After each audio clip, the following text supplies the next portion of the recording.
But before I start, I would like to thank all my team from WiBD here. I joined them when it was born. So I wish I could contribute more, but all my friends are here. So I'm glad to be here as well. So about 15 minutes-ish. So I'll take you through.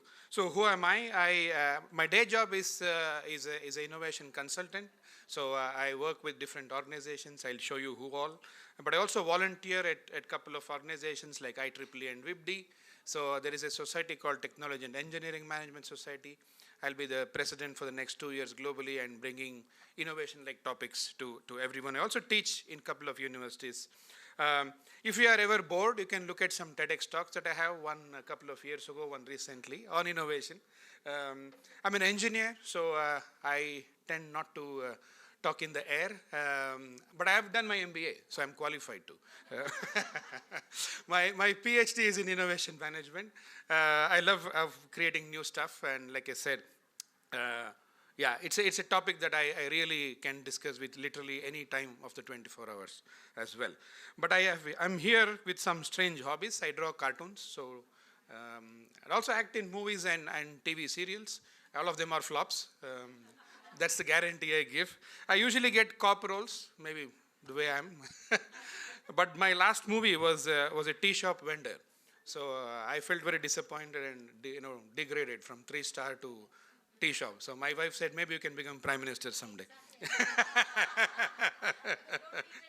Yeah, exactly. Now it's something to be proud about as well. So I work with very smart people like you. That's my privilege of my life to say every session like this is a learning. So what I'm going to share with you is what I have learned from these sessions, which is basically how companies are using innovation. Where are we as a country? You might have heard something called the Global Innovation Index. There are a lot of things that people do as a part of that. But also there are a lot of people like you, I'm assuming, who are into techno management, which is a lot of content is there in what you manage on a day-to-day basis. Start with the definition, which I love, is innovation starts with business in mind, okay? So business is solving problems at a profit. So if you remove at a profit, your risk gone. So otherwise you're a business. So just to be sure that you understand the difference, it will be easier for you to remember that you can do a lot of things. You can do a lot of innovation even, but you don't have to have a profit always in mind. But if you have, there is nothing wrong as well. And everything, WiBD, IEEE, not for profit doesn't mean. That's a good one.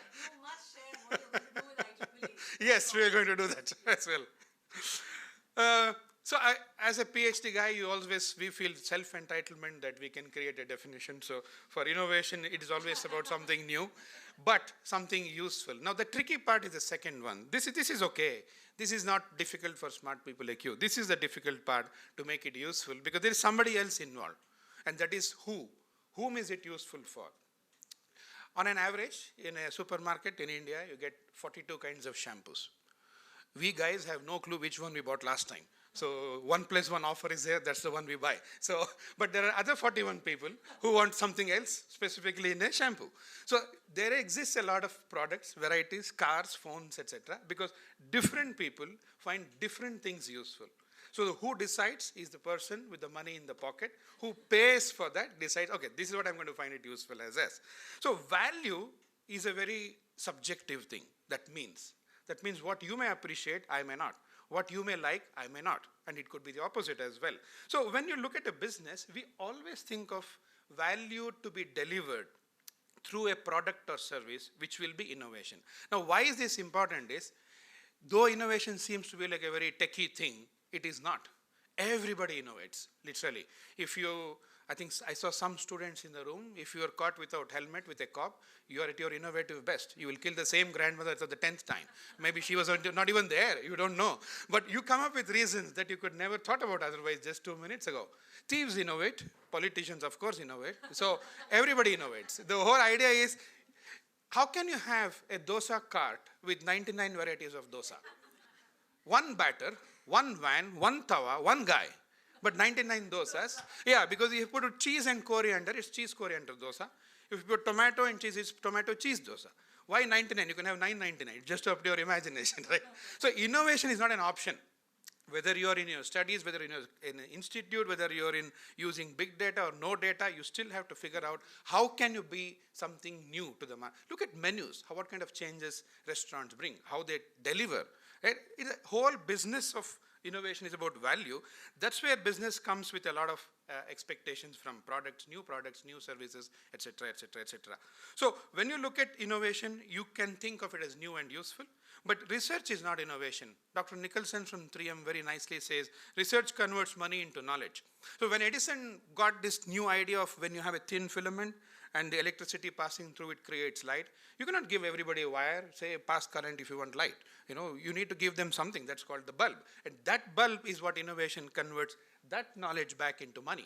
Now, what does a startup do? It has a promise to make that idea into a business. So I always say it can be a unicorn or it can be a popcorn, depending on what happens to it in the end of the 3 years. So, but you should always have that hope that something will work out fine. Then it can become a big business. Popcorn will go. The whole concept is you have to try to make it something different. So when you do that, there is a feedback loop, and that what's important is how much of that you earn as an organization, as a country, as a percentage of a GDP. What do you put back into this loop? None of them can exist without the other.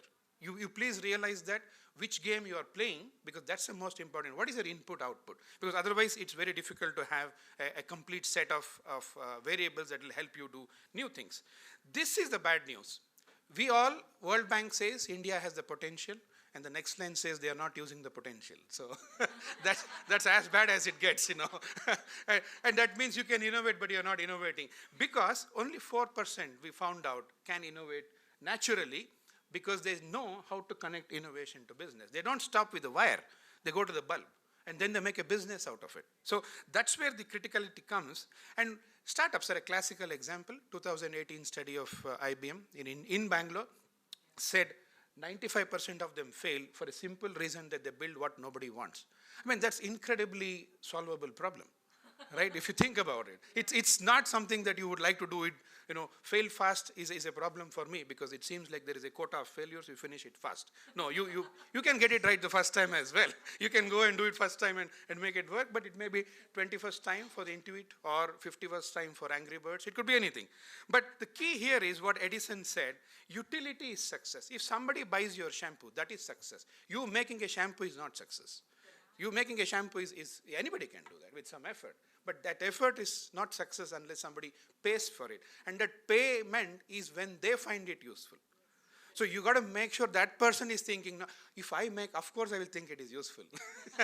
But somebody else should think it useful as well. So it is not that they cannot find the problem. It's not the solution. They cannot see the problem. This is where most of us can become powerful innovators. We know how to solve. We don't know what to solve. Now the people who can do both are very powerful people. They can create a lot of stuff, right? So getting to what you need to solve is a process, is a journey, is a skill you can learn, just like handwriting. We were not born with the skill of handwriting, and doctors are still learning how to do handwriting. I recently scribbled something on a piece of paper and sent it to my dentist. He said, what is this? He said, happy birthday. He said, this is how you write. You understand how you write. So, a lot of skills you can learn, and this is also one of them, how to fix what you need to fix. So finding out your focus area is very important, because you have to decide which problem you like to solve. There are so many problems in the world, but not everything ignites your passion, your interest, your energy, right? So you got to think of this 2 by 2. On the x-axis is known problems and new problems. On the y-axis is known solutions and new solutions. This you forget. This is not for smart people like you.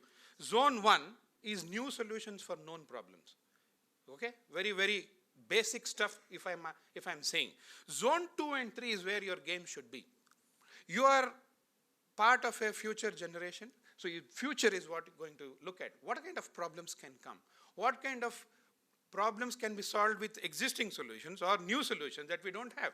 So this is where the game, if you want to lead, 2 and 3 is the zone. If you want to be a quick follower, 1 is the zone. Not that 1 is bad. I'm saying have a mix of 1 plus 2 plus 3 in some combination. And this is where you need to come to events like this, work with people like them, to understand what is happening. So what you heard from the panel is exactly to understand where are the problems coming up. Oh, now how can you asked a question. So how can you solve the problem that you asked yourself? That's zone 2. Maybe it's zone 3 because maybe a new solution comes. Okay? Now, to make this complicated, we have this, this new thing called AI comes. Okay? I feel AI is always AI, always is important, right? So because we are now not talking about if or so, you're going to be when and how much. So when you look at what is important, I still have this Abhilasha to go to Google and put in a keyword. So when I put in a keyword called engineer, I get 4.2 billion hits. When I put in a keyword or innovation, I get slightly more. What do you think when I get AI, when I put AI keyword? More or less than 4.8? Much more. Now I did something else. I want to be happy. There is a story about John Lennon, right? The kids in the class asked to write on a sheet of paper what they want to be when they grow up. Everybody writes rocket scientist, that, this, and this guy writes, I want to be happy. So the teacher says, you didn't understand the question. And he says, you didn't understand the answer. The purpose of life is to be happy. So when I did this, is this going to be more than 23 billion or less? So it's more, AI is more important than being happy. Okay? That's the lesson. No, always important is to be happy. Happy. So don't go by Google. So, but what will play out, looks like, is this. There will be an interplay, like anything else, like everything else we are seeing, where we will work in partnership. So how do you understand this is, left side is a mind space, your imagination. Right side with a small gap, intentionally left, is the real world. So the first step is your ideas that come in your head, which is easy. You can sit here and go to New York right away, right? It's not difficult at all. You can just go whatever you want, you can do quickly. But when you do a POC, it might just hit the real world, or it might just fall through the cracks. That means it may not cut ice. People may not understand why it may not even work the way you thought it is. Third one is when you actually do something. It comes and lands as a product or a service. But don't still be happy, don't celebrate yet. Because when somebody like a customer buys your product, that's when success comes. That's when adoption comes. So it took 130 years for 1 million users of cars and about the same time for television. But it took so many hours for ChatGPT. So is that success? Yes, because adoption is success to a large extent. So the whole idea is, when you have to think about innovation, first you have to imagine a reality, then you have to realize that imagination. So those are the two pieces that you can think about. And the first phase is always easy, right? You can always be in your own mind and then develop and yeah, you have a lot of intuitive people in India, so it's easy to do that. So if you look at it, play as innovation, one is about, it can definitely help AI in finding problems, patterns, because it's about data. So data is there, so you can find patterns. Patterns indicate symptoms. Symptoms can point to good problems to solve. Of course, it can help you process that information. And you can profile the persona. You can do a lot of subjective targeting of the problem and intensity management. And of course, it can do it quickly and with accuracy. Not always, we just heard, but be sure that it can be thinkable that way. So in a way, it's a decision support. Think this way. When you have to use Google Maps, so I say I have to go from here to the airport. What route does it show you? Shortest? Quickest. And are you bound by that route? If you are bound, you will fly off the half-constructed bridge, okay? Or get into a forest and, oh, Google Maps put me here. So are you bound by that decision? So it's a decision support system. You still make the call. So as far as I see, as far as I know today from the research findings also, because of the unreliability of AI in certain contexts, in certain dimensions, you still will use it as a decision support system. You still make those critical decisions as well of which call to make. I think we also heard the same thing as well. So couple of things to close. Why do you have to know about innovation? That is a future skill. I'm just putting the top 5 skills because I'm sure you cannot read it in the top 5. Technology is 6, 7, and 8. Python, Cobra, everything is coming later. The ones that you need to use your brain is coming in the top 5. What do you need to think? What do you need to solve? How do you analyze? Why is it not called problem solving but complex problem solving? Because today it's a very complex world. Everything is connected to everything, right? Everything, if you touch here, something else changes somewhere else. And somebody has a tariff problem and we have a problem here. So it's a complex world. connected world. So that means it's these skills are the future skills. Now, if you want to be future-proof, you got to fix these skills in your mind as well. For that, it is very important to use data, but it's very important to understand the context for using data. And this is my favorite one to look at. Can it play? Yes. Okay. Director will announce itself, I am the boss. It will always have something to tell me. Anyway, the key is contextual awareness is intelligence. Data is not a differentiator. Anybody sitting in Uganda or Brisbane or here will get the same data. But what do you use the data for, and how do you infer from the data is very important. And why I'm bringing this back again is, I put another word. Where do you think this number will be? Ethics. Much lower. Oh God. AI, happy, and then have ethics. Then try to be an engineer. And then try to innovate.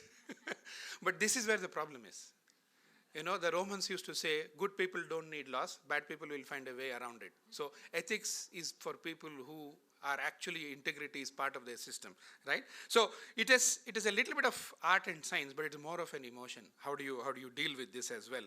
So when you look at this, you functionally look at utility as more important than novelty. Don't come up with something fancy. Come up with something useful first, which can be less fancy. So if you have more fancy, less useful, garbage, right? You have to have more utility as well. Last 2 minutes, technology. We're all getting hyper about it, but let me tell you what technology did to me.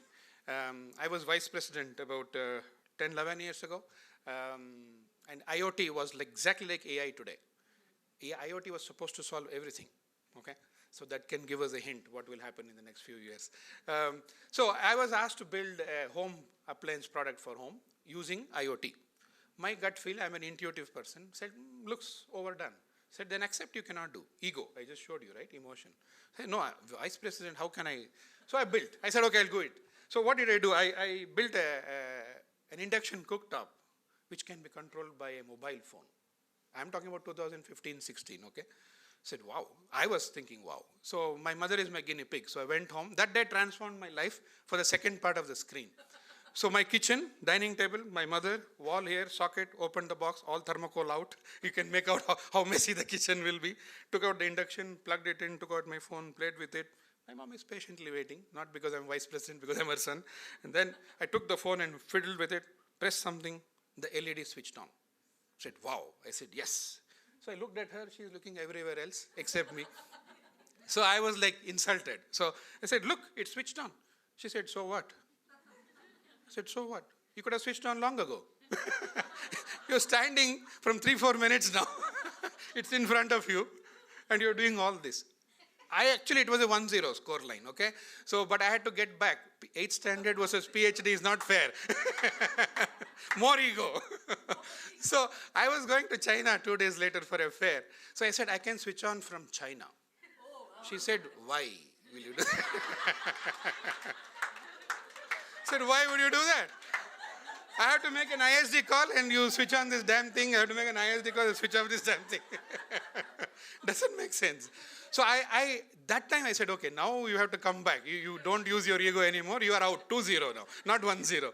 So why I'm saying that this technology is different, benefits of technology is very different. So to come back on this, I had to come back, right? So 6 months later, I solved another problem. This time I felt good. So this problem was whistles of the cooker in an Indian house. I know. The lady in the house will say, hey, after 4 whistles, you switch off. Man says, of course. So he's happily doing IPL or doing something and then Asia Cup. Suddenly he hears a whistle. He doesn't know which whistle it is because they all sound the same. It's the 1st, 5th, 7th, 10th, you have no clue unless it's too late and the food is burnt. So this time I made an induction cooktop where you keep the pressure cooker on it and you set the whistles from 1 to 15, it will count and switch off. That she still uses because there is a benefit of that. Don't tell her lithium polymer 4200 milliampere hour. Tell her you can charge once in 2 days. Don't tell, this is Corning's Gorilla Glass. My mother is from Mysore. Mysore is famous for zoo. Zoo is famous for gorilla.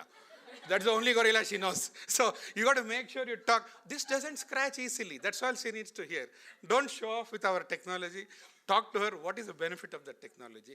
I think for me, it was very important lesson that we don't lose this sight, whether it's AI, whether it's something else, whether it's IoT, anything, because we are fond of technology, but that doesn't matter. Nobody pays for technology, pays for benefits as well. So for me, necessity is the mother of invention, they say. For me, mother was a necessity of invention. So. Thank you so much. If you want to connect with me as well. Thank you. Speech, I must say. Who said technology is boring? Thank you. Thank you so much for having me.